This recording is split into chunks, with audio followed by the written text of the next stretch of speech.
Good morning, students. Today we are going to do chapter 4 from the book Footprints Without Feet. The name of the chapter is A Question of Trust. Now in this chapter here I am going to give you the summary of this chapter, and this summary is in point wise, so that when you look at these points you can understand the whole chapter and it will be easy for you to revise whenever you are in a hurry. So we start now. Horace Danby, he is the protagonist. Protagonist means the main character of the story, around whom the whole incident revolves. So here, who is the protagonist of the story? It is Horace Danby. Now, Horace Danby enjoyed a very good reputation in the society, in a social circle. He enjoyed a very good reputation. We'll know a little more about him. A good reputation in the society. He was about 50 years old. He was unmarried. What was his profession? His profession was to make locks, and he had two helpers. So this line, he had two helpers, lets us know that he was doing very good at his job. He was earning enough to keep two helpers. So this line that he had two helpers tells us, lets us know that his business was successful. Then he was well and happy. He was well means he was healthy, and as such his temperament was of a happy temperament, his nature was happy. But though he was well, sometimes he had attacks of hay fever in summer season. So with this we know about the protagonist. Now we come Danby as an unusual thief. Though he was an honest man, though he was considered a reputed person in the society, yet he was not fully truthful, he was not fully correct. There was something wrong in him. And what was this? He was a thief. But though he was a thief, he was an unusual thief. Now we come to know that why he was an unusual thief. He loved rare and expensive books. And this love for rare and expensive books made him a thief, made him commit crimes.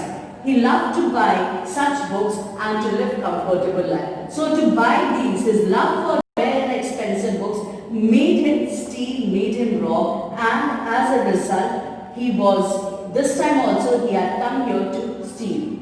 Robbed one safe every year. And what was unusual? That he loved rare books, expensive books, and to buy such books and to live a comfortable life, he used to steal. He used to rob. And how did he rob? He robbed just one safe every year. Not many, it was not his habit, but just one safe a year. That was enough for the whole year, till he would plan for the next robbery the next year. He bought books through the agent. He was a very careful man. He planned his work very meticulously, a very meticulous worker. So he bought his books through the agent, not himself. Now here, he plans to rob a house. So for this, like every year, this year also he planned to rob a house, and for this he does a very meticulous study, a very deep study about, he chooses a house and he makes a deep study about it. He was successful to rob at Shotover range. So he chooses a house at Shotover range and he plans to rob that house. For 2 weeks he studied the house, its rooms, electric wiring and the garden.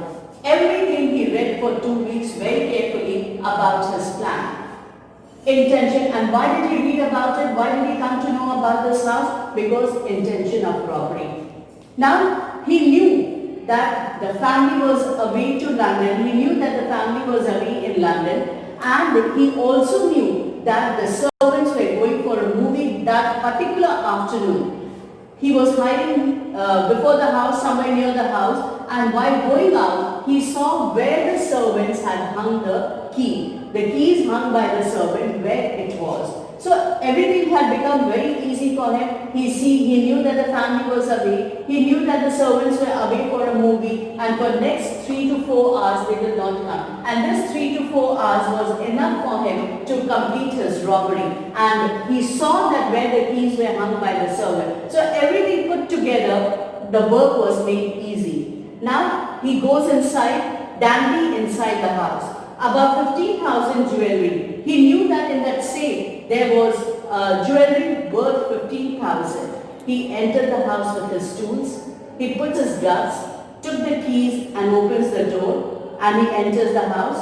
He finds a small dog near the kitchen. What does he do? The dog does not bark at him. Why the dog does not bark at him? Because he called the dog by his name, Sherry, by his original name. And the dog thought that this is a person who is familiar to me, and that is why he did not bark at him. Now, he knew about the safe. He also knew the position of the safe, that where the safe is, it was behind a picture. And how did he come to know everything in detail, so much about the house in detail? Because the members of the house, one of the members of the house had given a detailed description about the house with pictures in a magazine, in an interview in a magazine. They had talked about it, giving every little detail about it. So this made Dandy very easy to get into the house and find the safe. So I hope we have understood till here. Now when Horace enters the house, he with his tool, and he has found the key hanging near the door. It has been kept there by the servants. He picks up the key and very grandly enters the house. Now when he enters the house, he finds that there is a bowl of flour kept in the drawing room. But we already know that Horace suffered from hay fever, and because of this he was allergic to this particular flour or flowers in general, and he starts sneezing. A great bowl of flowers on the table made him sneeze, and you know that for a thief it is very dangerous to sneeze while he is committing the crime, while he is committing the theft. Why? Because this is going to draw the attention of the people, and he did not need any attention at this moment. So this made him sneeze. He went to the hall to cut the wire of the alarm bell. He knew there was an alarm bell here, and he went to cut the wire so that when he opens the safe, the alarm would not ring. He comes back to the drawing room, and once again he has to cross that bowl of flowers, and he sneezes again. He meets a little, and he covers his nose now so that he doesn't sneeze. But while he is busy in this, suddenly he hears a voice. And this voice, he could not see the person, but he just heard the voice. And this voice told him that that voice could cure, that the person knew how to cure the sneeze. The person, he knew that it was a woman. This woman appears before him, and he finds that she is a young, pretty lady in a red dress, and she was looking very beautiful. The young lady thankful to be in time, and the young lady posed, showed that she was the mistress of the house, and she was thankful that she had come in time to stop this theft. But there was no kind of anger in her. There was no surprise in her countenance. There was no surprise in her look. She thought it to be very normal, and this makes us believe that she was not actually the mistress of the house. She did not expect to meet a burglar. She said that she had come into this room, but she had not expected to meet burglar in form of Dandy. Now when Dandy finds himself caught, that this lady, she thinks that she is the mistress of the house, and the way she behaves, the way she picked up the cigarette holder and took out the cigarette, he thought that this lady could not be anyone else but the mistress of the house.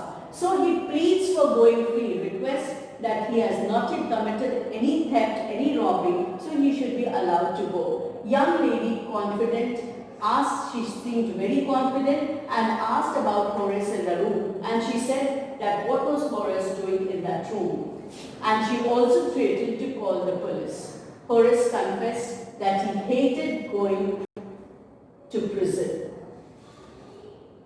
He hated going to prison. He did not like going to prison, and she remarked that she liked the wrong kind of people. Liking the wrong kind of people means those who are doing the wrong kind of work, some kind of theft, robbery, or some kind of illegal work. So she liked befriending, she liked making friends with such kind of people. So this raised the hope in Dandy that might be this woman would show some kindness and let him go.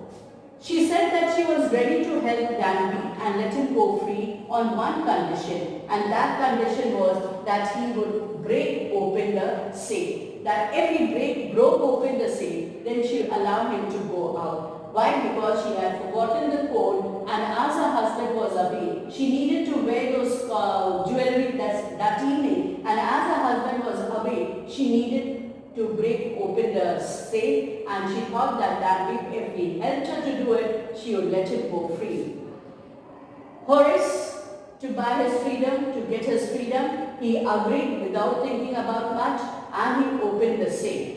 Already he was a lockmaker, so it made very easy for him to open the safe.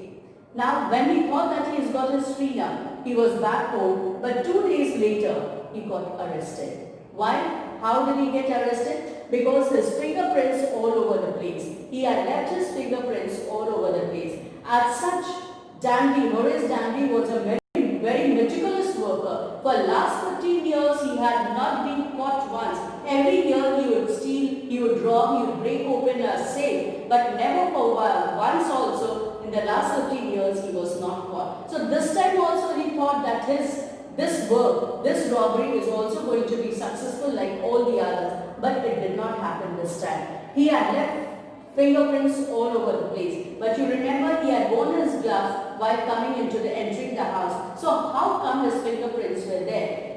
Because he had opened his gloves to light the cigarette. This lady, she wanted to have a smoke, she wanted to light a cigarette, and he had opened his gloves to light the cigarette, her cigarette. And as such, he had become nervous of being found out by this lady, by being caught by this lady, and he threatened to send to the jail. So he was very nervous, and in this nervousness, he had left his hands bare, and with this bare hands, without any gloves, he opened the safe, and as a result, it left fingerprints everywhere.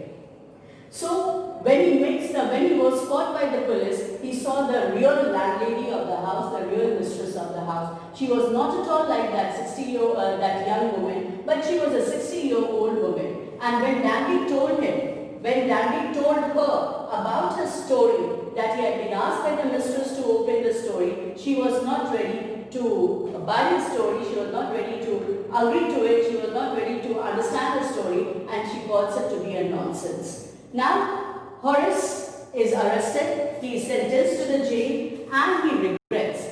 He is strict by the lady. It is then that he understands that he is strict by the lady in the red dress. Now he is an assistant in the prison because he is very fond of reading and all that. So he is assistant in the prison library. And often he thinks about her stance for the lady in the red dress. And he is angry whenever anyone talks about honor among thieves. He becomes very angry, he gets very angry because he knows that there is no honor among thieves. Usually a thief doesn't like to put other thieves into trouble because of him. He doesn't like to disclose anything so that the other thief will be caught, because both of them, all the thieves are connected in some way or the other. So they don't like, there's a kind of a unwritten code, unwritten agreement among the thieves to help each other and not to let out the secret of the other. But here, when he hears about